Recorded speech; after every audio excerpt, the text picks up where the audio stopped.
Now.org. This is Democracy Now!, democracynow.org, the War and Peace Report. I'm Amy Goodman, and we're continuing with John Pilger, the famed Australian filmmaker who's lived in Britain for decades. John, your film, The War You Don't See, premiered last night on ITV in Britain and in theaters throughout Britain. The film features your interview with Julian Assange. This is an excerpt.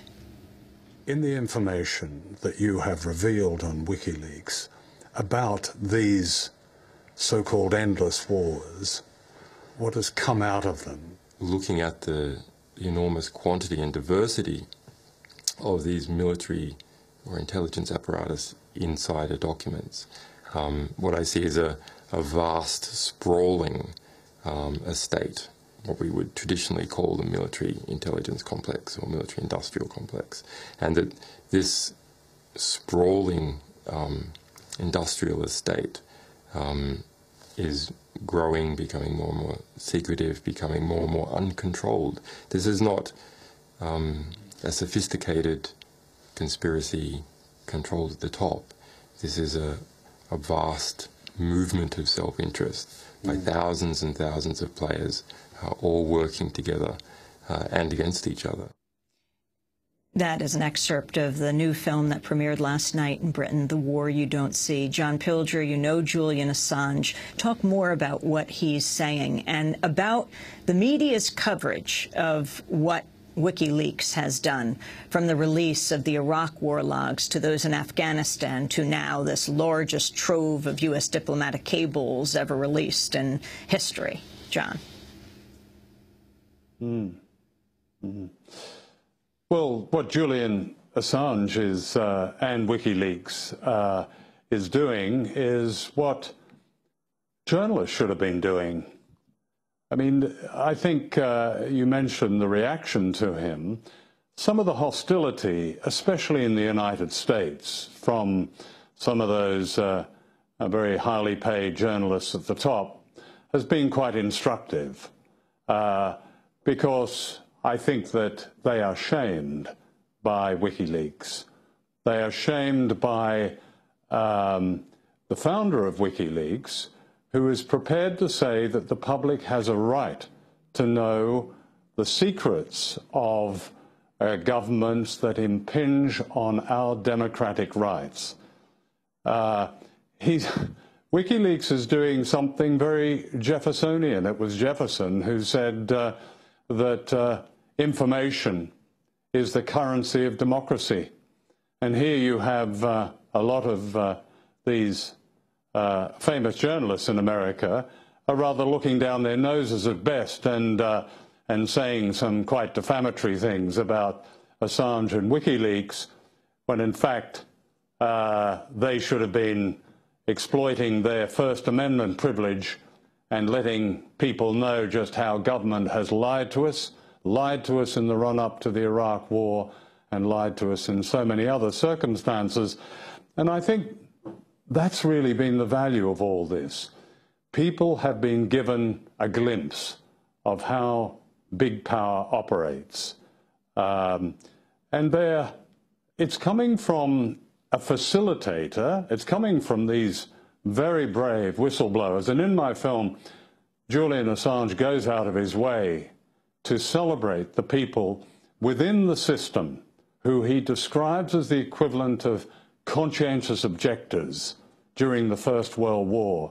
These extraordinarily courageous people who were prepared to speak out against that slaughter. Well, the Bradley Mannings and others are absolutely heroic figures. There's no question about that.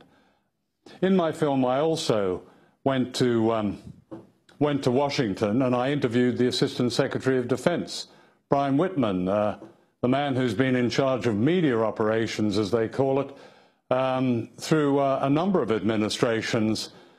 And I asked him to give a guarantee that Julian Assange would not be hunted down, as the media was describing it.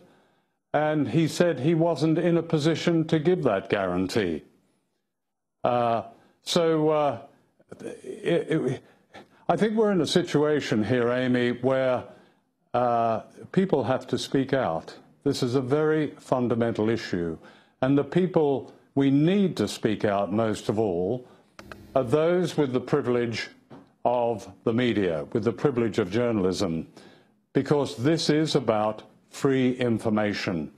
This is about letting us know truths that we have to know about if we are to live in any form of democracy.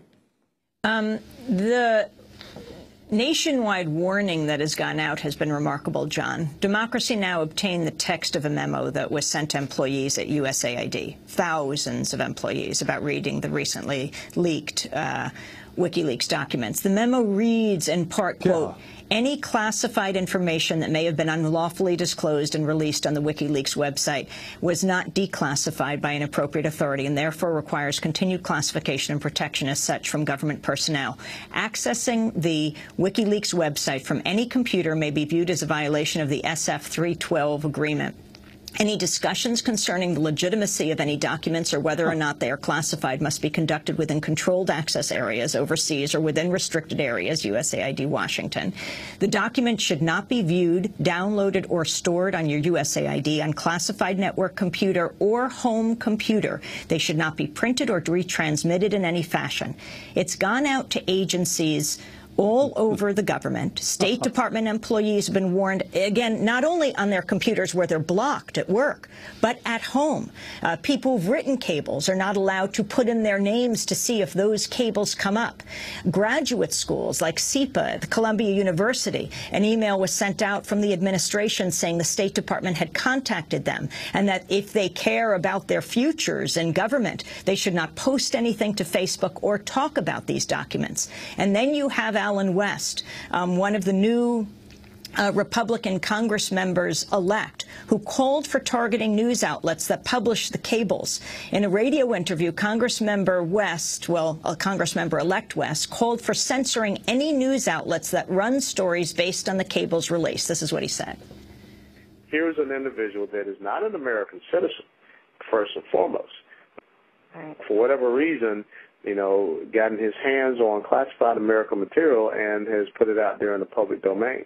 And I think that we also should be censoring the American news agencies which enabled him to be able to do this, and then also supporting him and applauding him for the efforts.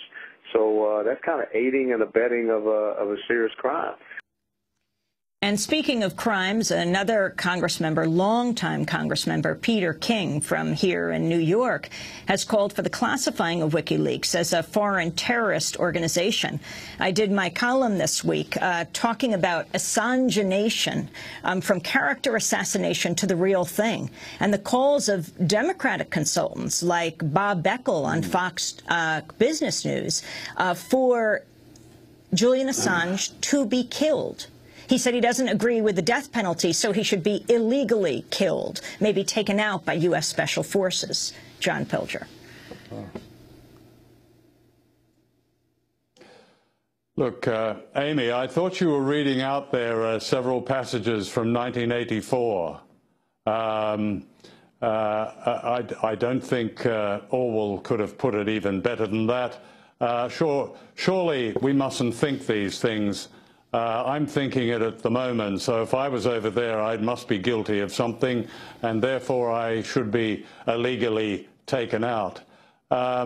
Look, there's always been, as you know better than I, there's always been a tension among the elites in the United States between those who pay some sort of homage, lip service to all those Georgian gentlemen who passed down those tablets of good intentions all that long time ago, and a bunch of lunatics. But they're powerful lunatics.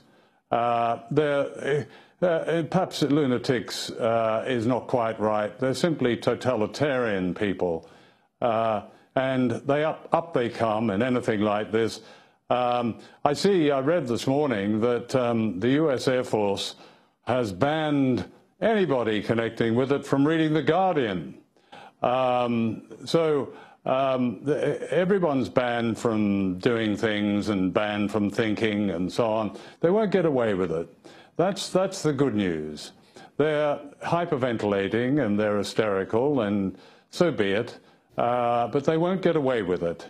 There are now two genuine powers in the world. We know about US power, but that great sleeper, world public opinion, world decency, if you like, if I'm not being too romantic about it, is waking up.